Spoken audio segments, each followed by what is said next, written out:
This piece, written in terza rima form, tells the beginning of the history of the prophet Elijah, one of the greatest heroes of ancient Israel. Elijah's story, in its entirety, is found in the book of 2 Kings in the Jewish scriptures. O Gabriel, you messenger divine, who revelation brings to mortal man, inspire this history in every line. This story of Elijah, which began with prophecy of dust-dry years of want, now centered on a death-defying plan. The man of God appeared, not one to daunt, and spoke to Ahab, king of Israel, with fiery eyes and figure lean and gaunt. I speak to you and your wife, Jezebel, who trouble Israel with loathsome deeds by leading all the people to rebel against the Lord, who knows all of their needs and makes those prosper who will fear his name, each great or lowly one whom Torah heeds. But you bow down to Baal, and him proclaim as Lord of all, and thus lead all astray. So now I challenge him to trial by flame. Send all of Israel at break of day, and all the priests of Baal, 450 strong, unto Mount Carmel, power to their display. So Ahab sent, and forth there came a throng that gathered at the mountain's peak to see what power might to all the priests belong. The priests of Baal in ranks marched as the sea, relentless, cold, and loud. With drums they came together, chanting, Baal, the Lord is he. Elijah stood alone, his eyes aflame. With dusty raiment and with uncut hair, he stared a nation down and felt no shame. He raised a hand for silence, full aware of every priestly face that hatred bore, of every working man who did not dare refuse to worship what he should deplore, of every kinsman who was now unsure which god or gods the nation should adore. Like Moses, whose blessed memory would endure throughout the ages as the man God chose to free his people, faithful, bold, and pure. So now Elijah heeded not his foes, and to the people of the Torah spoke, and had no fear that any would oppose. How long, my people, will you wear the yoke of two conflicting faiths, one pulling right, the other left, until they make you choke? You limp between them. Cursed is your plight. Why should you suffer false gods, false demands? Why should you worship one with no real might? If Adonai is God, lift up your hands and hearts to him and follow him alone. But if Baal reigns, then follow his commands. Without a sound, the people stood like stone, unable to refute the prophet's words. They listened as Elijah gave a moan. Alas, I am the only prophet stirred in spirit by the Lord, while priests of Baal are now 450 strong, a chanting herd. But bold I stand, and challenge send to all. Let sacrificial bulls be slaughtered here, one for the Lord, and one for mighty Baal.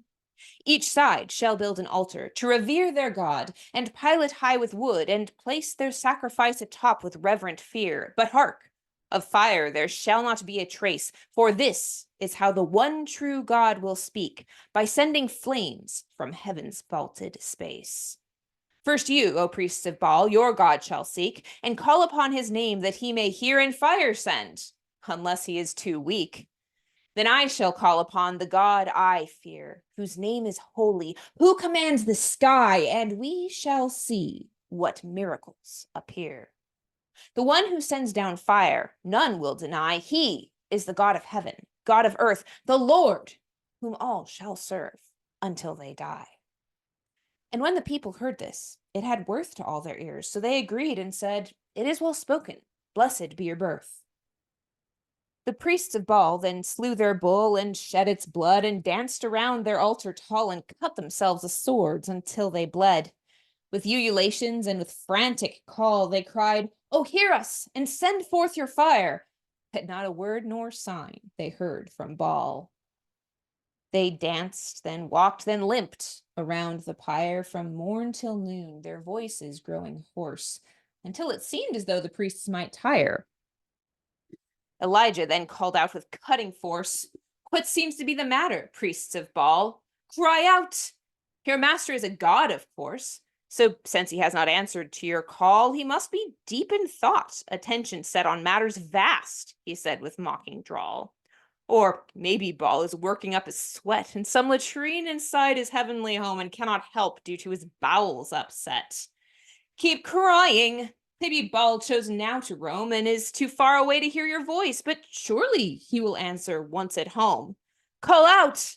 Perhaps your God has made the choice that napping is the way to spend his day, and so must be awakened with loud voice. Cry out!" Elijah said, and saw dismay in all the faces of the bloody throng, and watched them stumble on throughout the day.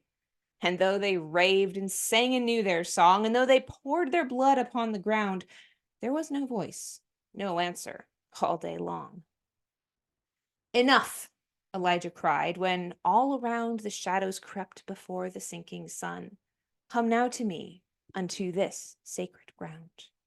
And pointed he to where he had begun repairing an old altar to the Lord, and there he worked until the task was done. But once the altar had been thus restored, he did not stop, but dug a trench around its base, and asked for water to be poured upon the altar, and the slain bull bound unto the wood atop it. So the men filled up 4 jars and poured them on the mound. The water soaked into the wood, and then Elijah said, "More water, till the wood will take no more, and then pour more again." And so they poured, until the water stood around the altar and the trench had filled, and then Elijah said that all was good. Then lifting up his hands, the prophet stilled the people with a gesture and a word, and prayed a prayer of promises fulfilled. "O Lord, our fathers' God, our prayers you heard in times of old, and showed your power and might. You are the one who rules o'er beast and bird. You are the one who rules the dark and light, who rides upon the wind and sends the rain, who knows the heart and judges wrong from right. O Lord, my God, let it be known here plain that you are God alone in Israel, and that you sent me here to show your reign. Now answer me from where you dwell, and turn your people's hearts back to the way, and every shadow of a doubt dispel." Then with a roar that turned the dusk to day, the fire of heaven fell with blinding heat, the fire of God that burns all sins away. The fire from heaven consumed all of the meat that lay upon the altar, then the wood, and then the stones themselves with holy heat. It blew the people back.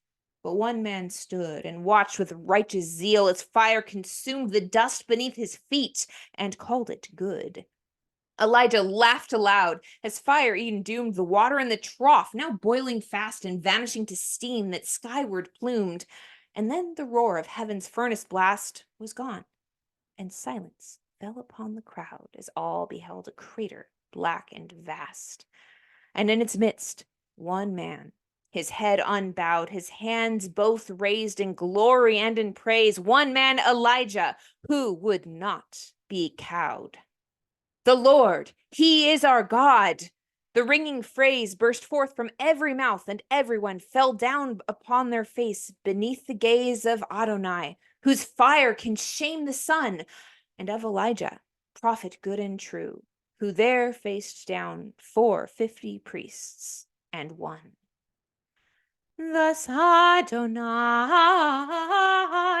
revealed himself anew, and faith's bright fire was kindled, caught, and grew, when bold Elijah false religion slew.